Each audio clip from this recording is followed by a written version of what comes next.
Dan saudara kita akan bahas bersama narasumber yang sudah bergabung secara daring ada Profesor Hipnu Nugroho, pakar hukum pidana dari Universitas Jenderal Sudirman. Selamat siang Prof. Prof, hari ini sekitar 10 saksi dihadirkan dalam sidang perintangan penyidikan dengan terdakwa Hendra Kurniawan dan juga Agus Nurpatria. Dan fokus dalam sidang ini adalah penggantian DVR CCTV di Duren 3 Jakarta Selatan. Anda melihatnya seperti apa Prof? Ya, kita harus berpijak pada konsep teorinya dulu, bahwa obstruction of justice itu adalah delik formil, bukan delik material. Artinya, kalau toh para terdakwa ini hanya suatu perkumpulan, kemudian akan melakukan suatu kegiatan, akan melakukan suatu pemindahan, akan melakukan suatu perusakan, akan mengacaukan transmisi, kan gitu Mas.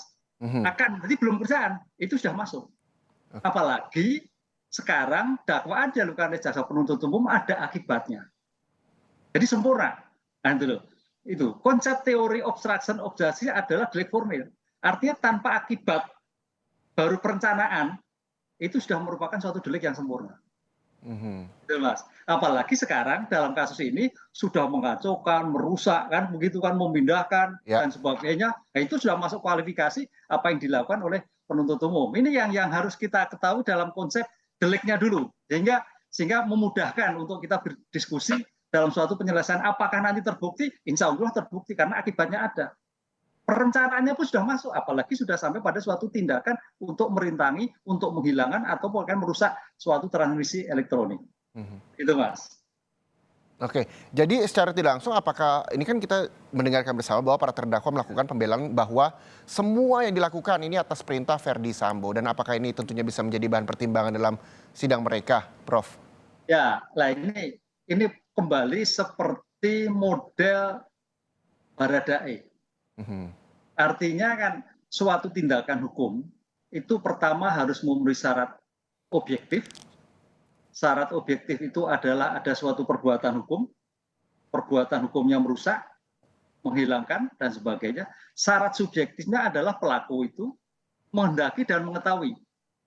Kan itulah. Disinilah makanya para terdakwa itu memang mengetahui, tapi mencoba tidak menghendaki karena tahu bahwa merusak barang bukti, apalagi dia kan penyidik, menghilangkan, dia tahu kan gitu loh Mas. Betul. Tapi tidak ada kemampuan untuk menghindar, tidak ada kemampuan untuk menolak. Ini jadi kayaknya dari berbagai terdakwa yang ada dalam kasus FS ini, semua tersangka yang terkait pembunuhan berencana maupun obstruction of justice menggunakan asas subjektif willing and witness-nya itu tidak sempurna.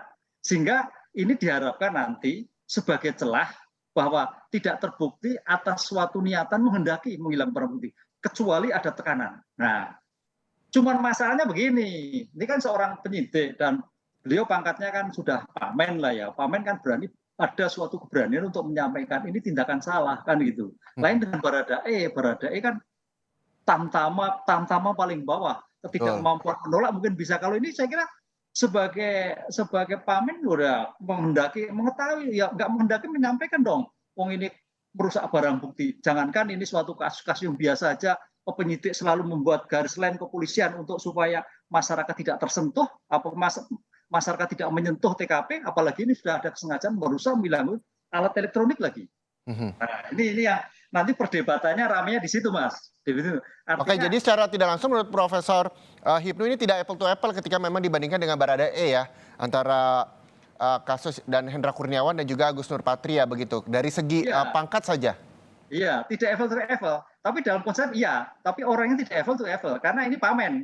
Pamen suatu sikap yang sudah bisa menilai, yang biasanya beliau kan namanya suatu propam kan memeriksa anggotanya, memeriksa itu suatu keadaan di mana dia melakukan suatu tindakan-tindakan hukum terkait dengan rekonstruksi lah, terkait dengan pembuktiannya lah, terkait dengan barang-barang bukti yang pengamanan barang bukti dan sebagainya. Sehingga kalau sampai seperti ini dia tidak bisa membedakan mana dia sebagai pemeriksa propam, mana dia sebagai polisi biasa. Yang harusnya dia mampu mencegah. Ini loh, barang ini nggak bisa, ini harus dihentikan, ini dan sebagainya.